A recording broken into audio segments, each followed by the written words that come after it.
There's a growing gap between design and nature. When we design, we tend to look at the needs of humans more than that of environments. But what would design look like if we took the needs of plants, animals, and ecologies just the same as that of the needs of humans and economies? These are the questions at the heart of the new Geoffrey Bawa Moonamal Award.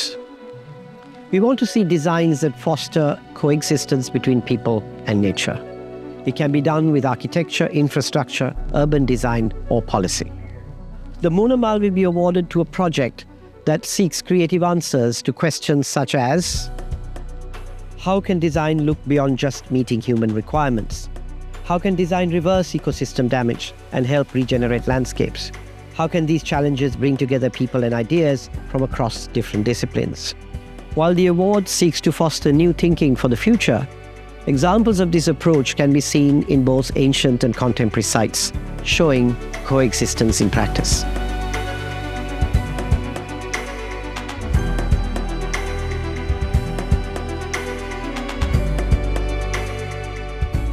At the core of Sri Lankan architectural heritage lies built structures which embrace the terrain and the ecological context.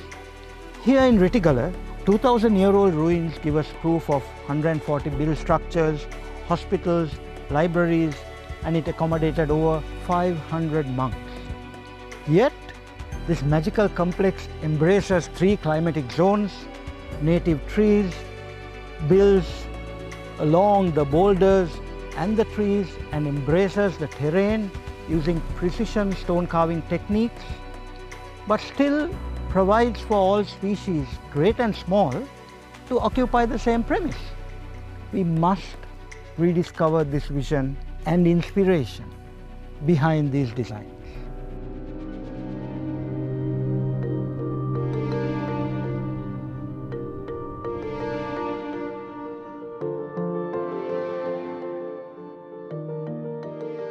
When I first visited this land, it was abandoned agricultural land which was heavily degraded and the soil was distressed. So I had to design in a virtual landscape. I imagined a dry zone wetland and a dry zone forest. Now, 20 years later, what you see is this restored forest where multiple species have colonized it, and the wetland which allows the groundwater to be recharged in the dry zone of Sri Lanka. The architectural design references the designs of this area, the cluster villages, the courtyard houses, and the watch platforms which have existed here for millennia. Today, the value of this property is that it allows multiple species to coexist and provides a sanctuary for multiple species, including humans.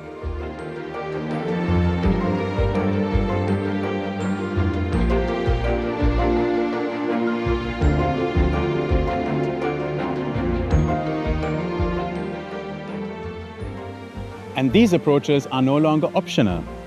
So many vital economic sectors in Sri Lanka, like tourism, necessarily rely on nature and biodiverse ecosystems to thrive.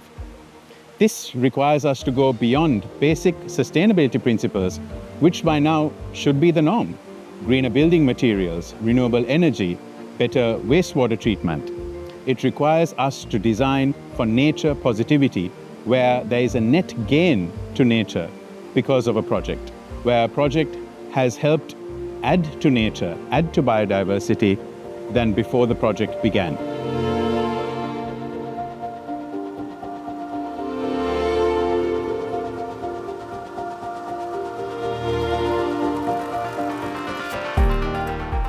And this kind of design requires interdisciplinary collaboration.